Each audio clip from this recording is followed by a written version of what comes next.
Welcome to our session this morning for the e-forum, and we're going to today have a deeper dive and have a good look at the RMPP Action Network. So I'm Jeanette Long, and I'm working with a team to facilitate today's or the sessions through the e-forum. I'm from South Australia, and my involvement with RMPP has been working with Lab Wilson in some of the delivery of the Lead Facilitator program and reviewing some of the other programs. So Denise, would you like to introduce yourself? Yep. Hi, everyone. Thanks, Jeanette. I'm Denise Busel.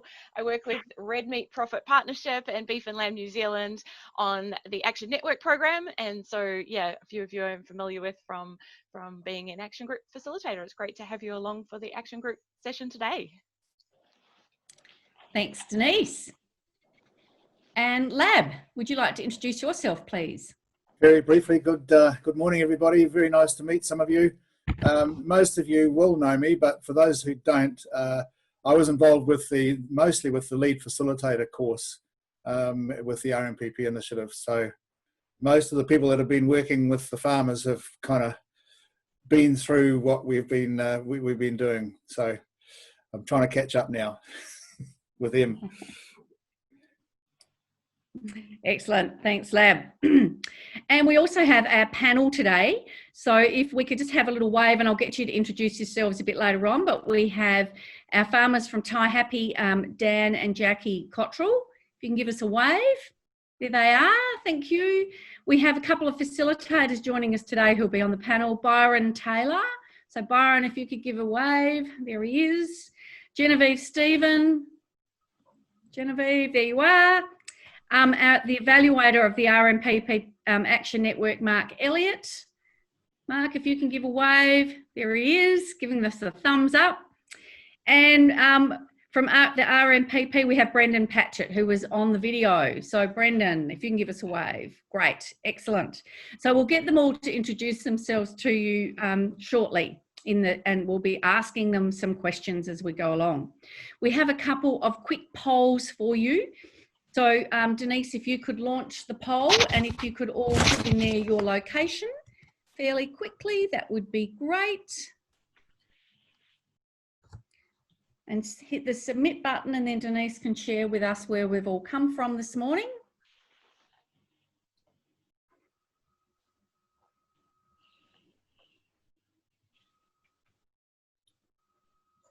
There we are. Mix across the country.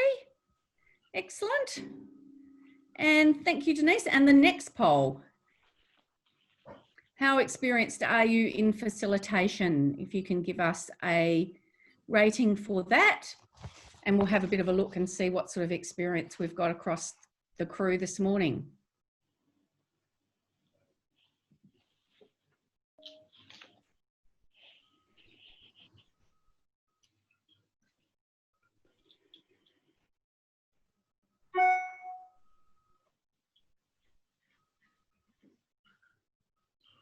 There we are. So good. So a bit of a mix once again, but most people, 35% have reasonable experience and 23% very experienced, and some with only 10% with no experience. So great. Thank you all very much for sharing that with us this morning. Now I'll hand over to Denise, who's going to run through a bit of the Zoom etiquette for us. Thanks, Jeanette. Yep, it's great to have you on board. So we just wanted to remind you that when we're on the main screen like this, if you could please keep yourself muted. So yeah, if you're familiar with Zoom, you'll know where the microphone mute button is down the bottom left. If you're on a device, it's often at the top of your screen. So just go to the top of your screen and click on the microphone to mute and unmute. We also, if you are having problems with broadband or anything, turn your video off. That sometimes helps, so try that. But we also have a couple of guys on the call today. Thank you, Dusty, and thank you, Ben. So I think they'll rename themselves Tech Tech Dusty and Tech Ben. They're just there to help. So please feel free to private message them if you're having any problems, and they can help sort you out.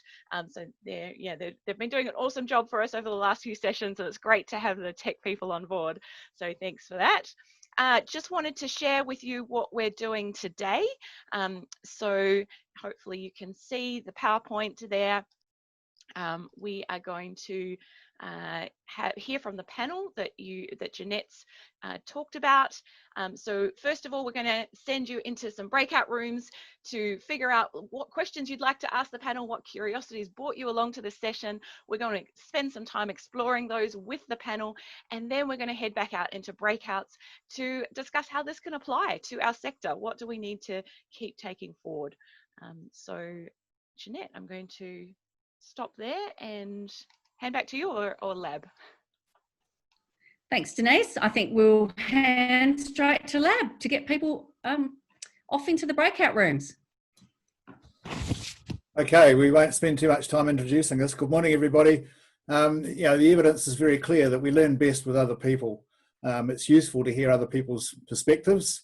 And so we're going to break you into small groups, which is what you're all used to. And you will have heard me say that the knowledge is in the Zoom. Collectively, we are the Zoom, and that's where the knowledge is.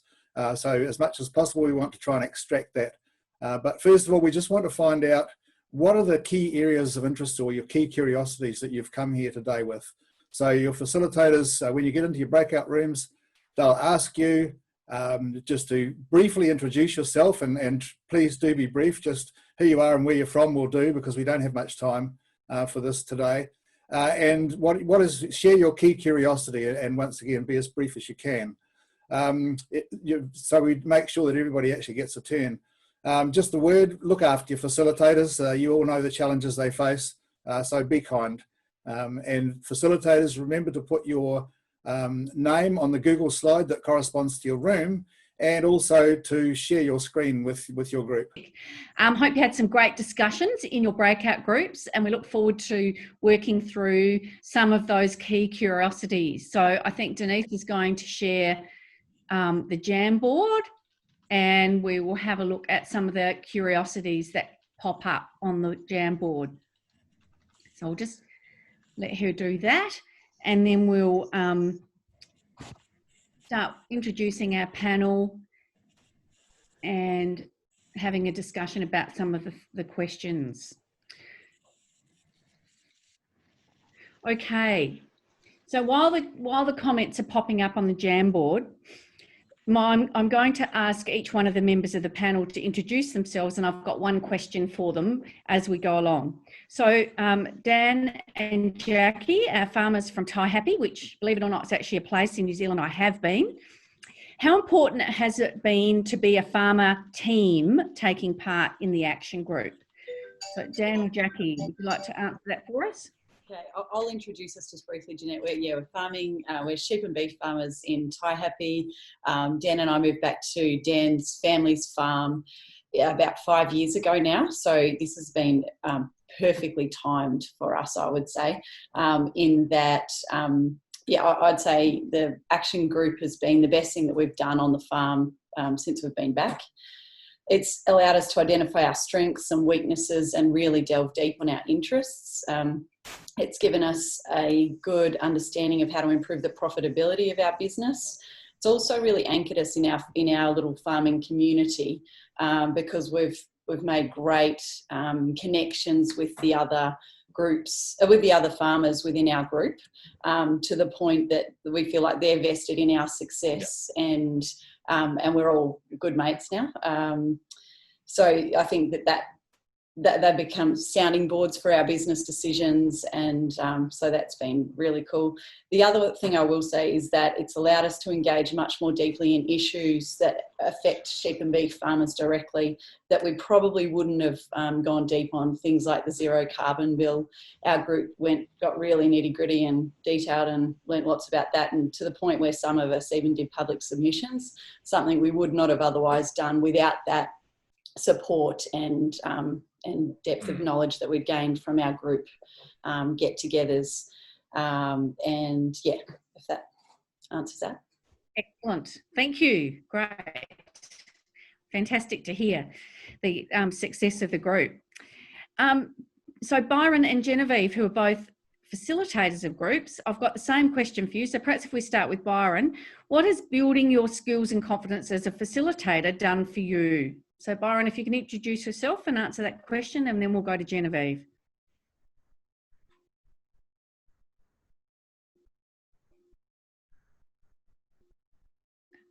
Have we got Byron there? Sorry, I was on mute there. I'll start again.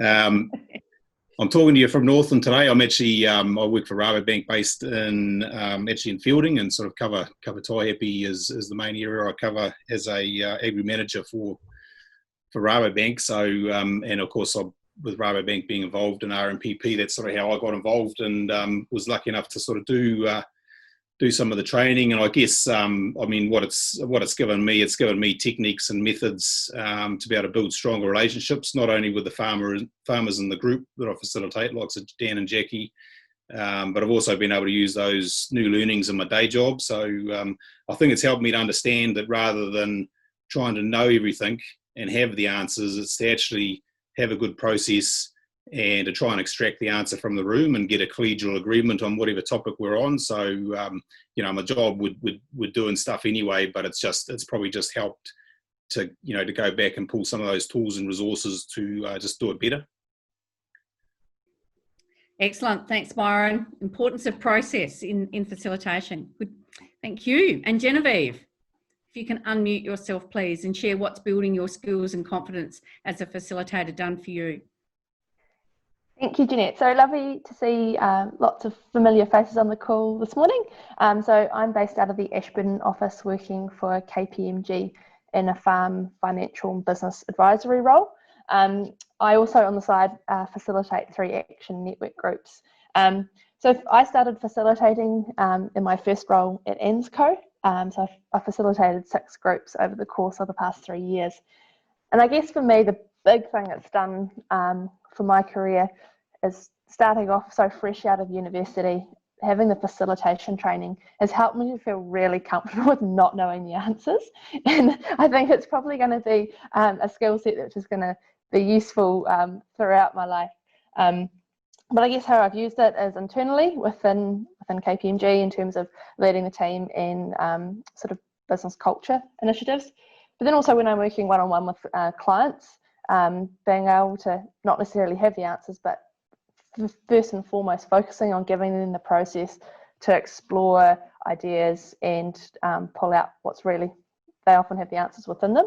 And that's particularly prevalent when we're doing farm succession and some of those bigger, grittier topics. So yeah, just a few comments here. Thank you. Excellent. Thanks, Genevieve. And it's so liberating, isn't it, to recognise that you don't have to know everything and that there's so much knowledge in the Zoom, as Lab says, or in the room that we can draw on. Thanks, Genevieve. Mark, if you could please expand on the importance of effective facilitation from your evaluation perspective. So Mark, if you could unmute yourself and introduce yourself to the group, that would be great. I'm a rural researcher, so I talk to farmers, and I've been doing that for about 15 odd years, so mainly around kitchen tables, but also in pubs and all sorts of places like that, wherever farmers hang out. And just have real unstructured conversations, so I try and learn from them. So like both Brian and Genevieve said, you don't have to know all the answers, and because your job is to try and extract the answers from the room, which is what Brian said, which is critical. If you want to be effective at the role of being a facilitator.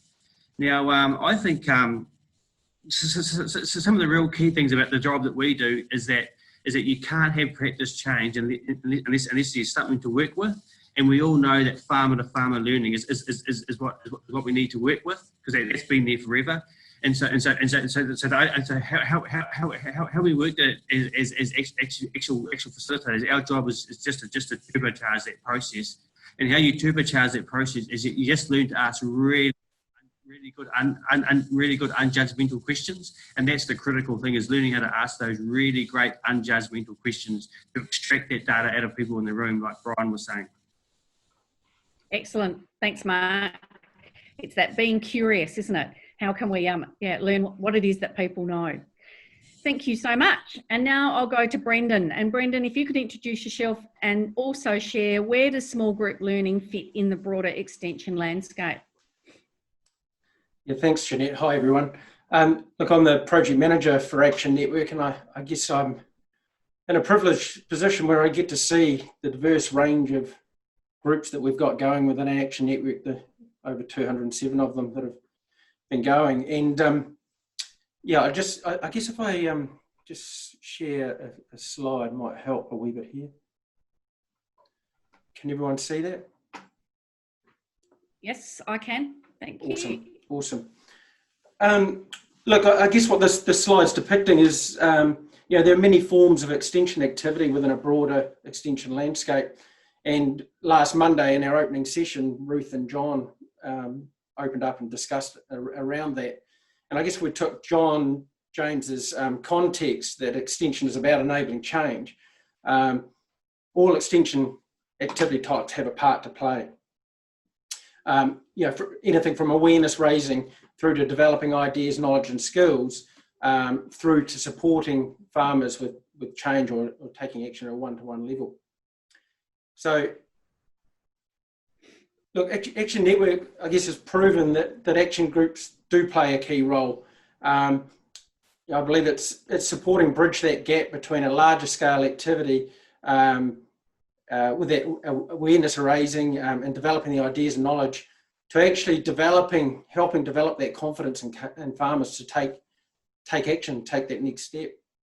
And you might ask, well, why is that? I believe it's well-formed and well-facilitated action groups that offer the supportive and trusted environment. And for that real, as Mark alluded to, that real rich peer-to-peer sharing, learning and support to occur. And it's the support from within and around the group that allows that confidence to build those trusted relationships that leads to the next steps to be taken. But in saying that, you know, action groups alone aren't just the silver bullet here, but it's about and the complementary nature of all the extension activity around them. But it's the action groups that are often the glue, and, you know, to the other extension activity. But it's really where the power of the support that kicks in. So it's got a really important place to play. Excellent. Thank you, Brendan. I certainly do. Okay, Denise, can you pop the Jamboard up and we will have a look at what has come up in the group discussions. And if you do have any questions you'd specifically like to ask any of the panel members, if you could please pop those in the chat as well. And even if you can identify who you might like to ask the question to, that would also be, great. So if we have a look at our Jamboard, we've got some questions here around continuing engagement to maintain momentum, continuing the groups beyond RMPP, building the capacity within the group to keep forward independent of funding. So we might just start with those questions. How do we continue engagement to maintaining that momentum and keeping things going? So I'm wondering if Dan and Jackie might like to first comment, and then we might ask one of the facilitators and finish off with perhaps a comment from Brendan.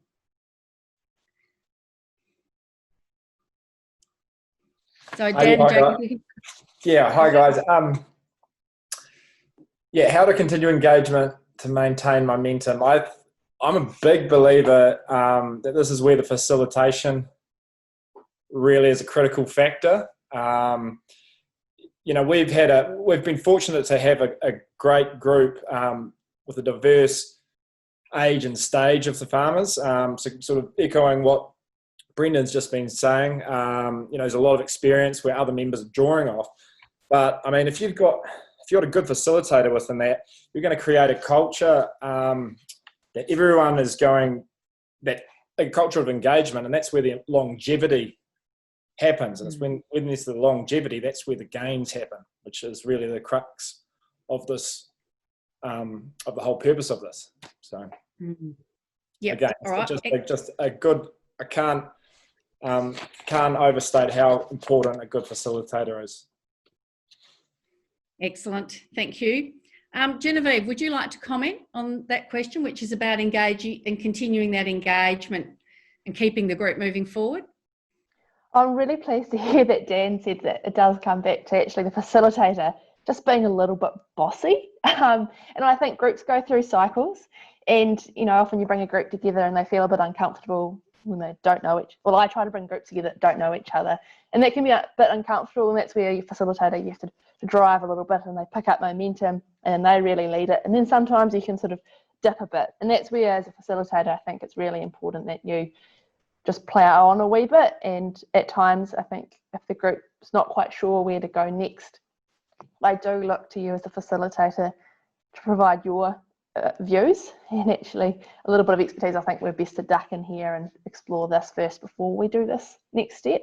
Hopefully that makes sense. But yeah, I think it can get a bit frustrating at times when people don't reply to emails and groups lose momentum, but people just get busy, and the people I've worked with are awesome and really keen to contribute and be part of the group, but they do appreciate it when you do just sort of keep pushing a little bit, and they want that. So I think that's the key, is just not to be afraid to be a little bit pushy sometimes. Yep, excellent. Thank you very much, Genevieve. Brendan, wondering if you would like to comment on this question. Yeah, thanks, Jeanette. I could go on at length, but I'll try not to. Look, I think there's so many things that need to be in play, and I guess it starts with some of the key principles around action groups and what we've brought to Action Network. I think, coming together with a common purpose is really important, but establishing that group strongly so that they have a good understanding of the purpose and the ground rules, and to ensure that a foundation, an environment that's created that allows the facilitator, I guess, to facilitate revisiting along the way the value that the group's getting. So, asking the question, what value are we getting right here now? How have the activities been going? Are we meeting our purpose? All those sorts of things, and revisiting that. And then if we're not, it's resetting and making sure that it's one of the other key principles, farmer-led, farmer-focused, that it is relevant and purposeful for those farmers that are involved. And it's about creating and maintaining that environment. I saw a comment just pop up there before. How do we, the facilitation, which is the critical element, is so important, but there's no funding for it. How can we continue the momentum? Well, I think as our evaluation has proved, it's about visiting that with the farmers. What value are they getting? There'll be not only non-economic benefits, but in their business, if you dive deep enough, there'll be economic benefits there as well. So therefore, farmers and we're seeing large percentage of the existing participants being prepared to invest and continue beyond the RMPP funding. I think the motivation is there if farmers are getting their value. So it's a really important part. Yeah, thanks, Brendan. It just really demonstrates, doesn't it, the importance of that facilitation role to keep the momentum going. Okay. So we've got a question here. How do you get all voices to share in a group? What key factors drove the group's success? So there's quite a few groups, a lot of the questions are about continuing on and motivating and developing skills in facilitators. So I'm wondering, Byron, would you like to perhaps comment on how we get all voices to share in a group, and that a bit about motivating and developing skills from your perspective? Remember to unmute yourself. Yeah, so that was how to get them all to share in a group, was it? Yes. Yeah. I guess, I always try to just to go back to some of those basic tools. I don't use any of the. There's some real technical, cool stuff that that can be done, but I guess we just make sure everyone's everyone's getting a chance to answer, really, because I mean, even in our small group, you know, there's one or two that'll sit quietly in the background that have a huge amount of information, and I can think of a couple off the top of my head where you know, you've actually got to press them to get it, and they're more than happy to talk about it. But also, if you don't press them, they'll just sit there and not say too much. But having a good lunch, having good food. What was the other question? Sorry. And what about comment from your perspective as a facilitator about the importance of motivating and developing skills in facilitators? Yep. Well, look, it's everything really. I mean, I wasn't really a facilitator before all this, and I still wouldn't profess to be a professional. I just go back to each time I go back to the tools online, I pull out the old facilitator handbook and just pull out the basics, and they work. And so for me, that's what motivates me, because I know I've used them enough times now that I know that they work. Whereas, you know, I'll always get a bit nervous beforehand, sort of, you know, how well have I planned? And if I go back to the basics around, you know, setting the agenda, good introduction, and then at the start, getting everyone to whip around the room as to what they want out of the session. The rest of the day drives itself from there on in, and that's what motivates me, because if I've sort of found if I get that bit right at the beginning of the day, the rest of the day, before we know it, we're sort of we're going over time. So yeah. So I've got another question that's popped up. From a facilitator perspective, have you found that the more successful groups are where both partners attend regularly? Well, yeah, I don't know if I could say there's any scientific answer in that. I mean, we've probably got a mix. It's definitely far better when both do, and it's far more. We probably, you know, in terms of the engagement and that, we probably do get a bit more. But like the science behind it, I couldn't answer that. But it's a lot more fun for me when the whole lot turns up, or even the sons. Like, we've had ones where the kids have turned up, and you know, and then you can see succession discussions starting along as well. So that's you know, a lot more power when they do. Yeah. Good. Thank you. Mark, I wonder if you'd like to comment on that from the evaluation perspective. Have you found that there's more uptake when we've got more than one member of the farm team? Have to unmute yourself. Yeah, all the research, it definitely says that's the case. And it's not so much what's happening on the day, it's what happens after the day. We all know that change happens in conversations, and if your partner comes with you for the day, then you're talking about what you learned all the way home in the car, up the driveway, and then down when you're sitting on the kitchen table. If you go by yourself, sometimes you forget everything you learned. By the time you get to the front gate, it's all forgotten. But conversations really cements what you learn during the day. So in terms of what the research shows after the event, that's when it's most important. Yeah. Excellent. Thanks, Mark. And I think it is, isn't it? It's the conversations in the car going home and sharing what you've learned, making sense of it in your business makes such a difference. Dan and Jackie, I'm wondering if you can share with us, what do you think some of the drivers of group success are? Yeah. At the beginning, when we first initiated our group, Byron was big on creating an environment where no question is a dumb question. We really focus on having a growth mindset and learning from one another. And it's created this amazing connectivity between group members, where that's truly what happens. And I think our group really has enjoyed, or we all are interested in similar things, which is probably a big plus, but we've also pushed, it hasn't been a competitive environment, and I think that's really made it a really growth environment. So that's one thing that I would say. Just to reinforce that, we set ground rules pretty early. You know, a lot of the groups have done the same.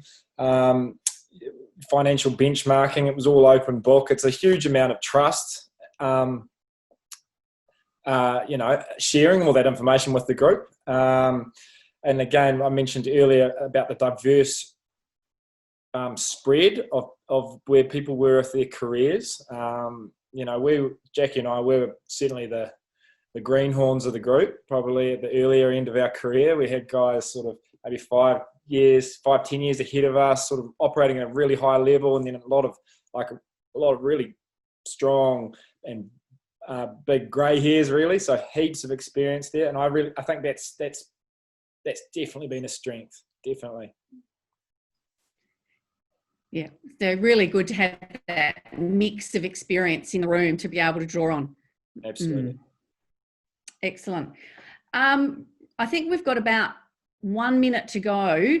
Brendan, I'm wondering if I can throw to you for a quick comment about, there's a question about how farmers have lots of fantastic initiatives in the action groups and catchment groups across sectors. How can we collaborate across the groups to build even more value? I'm wondering if you'd like to add a quick comment to that before I hand back to Lab. Yeah, thanks. Look, I guess, and if you look at the Life of Action Network, we've created something. We're only in our infancy, and as we've got 3 years in, we're starting to see a lot more groups actually connecting with each other. We have a directory of groups which sort of help, is one tool to help that. The online connection of facilitators and coming together in action hubs and facilitator calls is allowing a network to develop, so people are getting an idea of what else is going on, so they start to cross-pollinate in that way.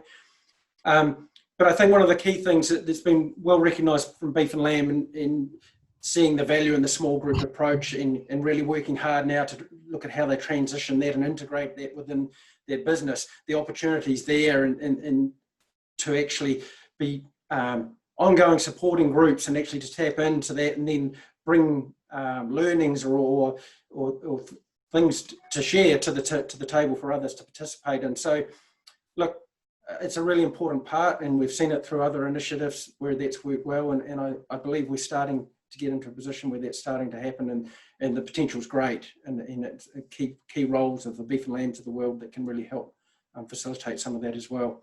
As much as it is this facilitation network, the Rural Professional Network, and strengthening that. And if I was going to say what is Action Network, what's one thing at the heart of it, it's all about connection, and it's being connected with other farmers, being connected with other farmers. It's about rural professionals being connected and working together and sharing and collaborating and things like that. Excellent. Thanks, Brendan. And thank you very much to our panel members. There's so many more questions we could ask you. However, we are out of time at the moment. So I will hand over to Lab. Hi, everybody. And I don't want to take too much of your time because, as we've learned that working with others expands our thinking, and we want to create opportunity for that to happen before you actually leave. And so we're going to put you together in another breakout room in a minute. I'm just going to run through the process very quickly for the sake of some of our facilitators who have been press ganged into action today. So just so that they can get their heads around the process we're going to use, and that you can as well. And look, we can address some of the other questions that don't get answered if you've got any on the Slack channel afterwards. So don't think this is the end of it. We can carry on the Slack channel. That's really what it's designed for.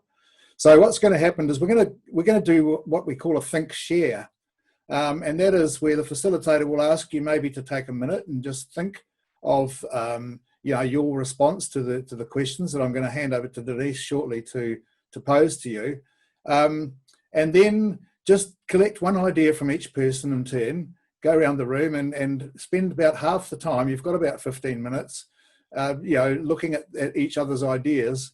And then perhaps that's on the first question. And then on the second question, I would think it'd be quite a good idea for somebody in the group or the facilitator to just pose a question or a summary of what you've been talking about, and then address that in a general conversation together. What can be taken forward for this? Okay. Thanks, everybody. Hope you've all jotted down a few key thoughts.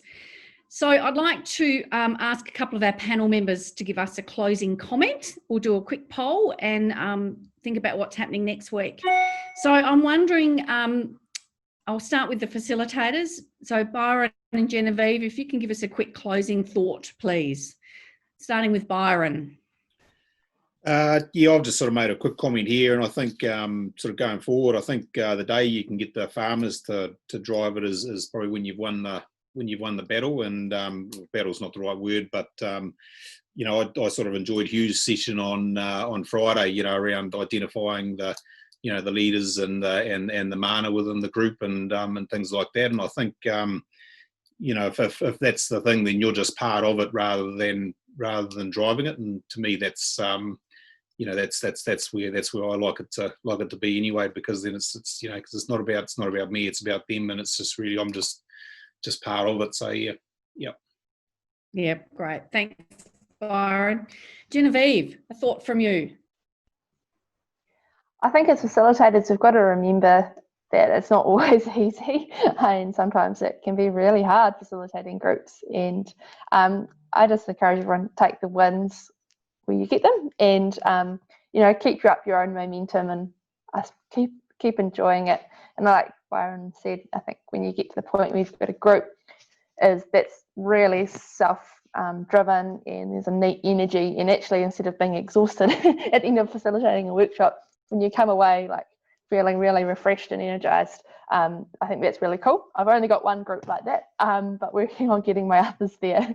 So thanks, really enjoyed the conversation today. Great, thank you. And if we can have a closing thought from Dan and Jackie, please. From the farmer's perspective, sorry, Jackie had to shoot off and do kids. Without sounding like a stuck record, I can't emphasise the importance a group has had for us as farmers, and just how important Byron has been. So I'd like to publicly acknowledge that. You know, being well aware, it's a huge commitment on top of day jobs and that kind of thing. You know, managing groups and multiple groups. No doubt, it's like herding cats. And I'm firm belief a strong facilitator is a key part of a strong group. Whether there's a strong group, you'll have that longevity where hopefully the farmers will want to continue. I know we do, and that's a direct reflection of the work Byron's done. And again, that longevity is where the magic happens. You know, farming is often measured in what you do over years. So. Excellent. Thank you, Dan. It's a bit like the facilitator being the glue, isn't it? Keeps it rolling, but almost does it without being noticed if they do it well. So thank you for that. Denise, we have a little poll. If you could do the poll for us. So how useful was the session today? If you can all click the button and hit submit.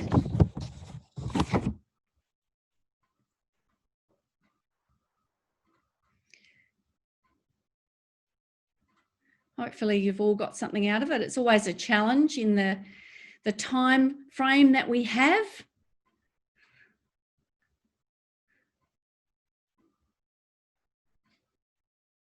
Are you able to share the results, Denise? Yep, just ready to close. If any last people want to vote.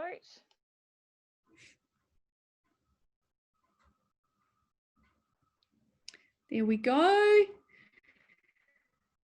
So very useful wins out at 48%. That's good. Some extremely useful, somewhat useful, and a little useful, but fortunately no one found it not useful. So great, thank you all. I really encourage you to jump on Slack and continue the conversation.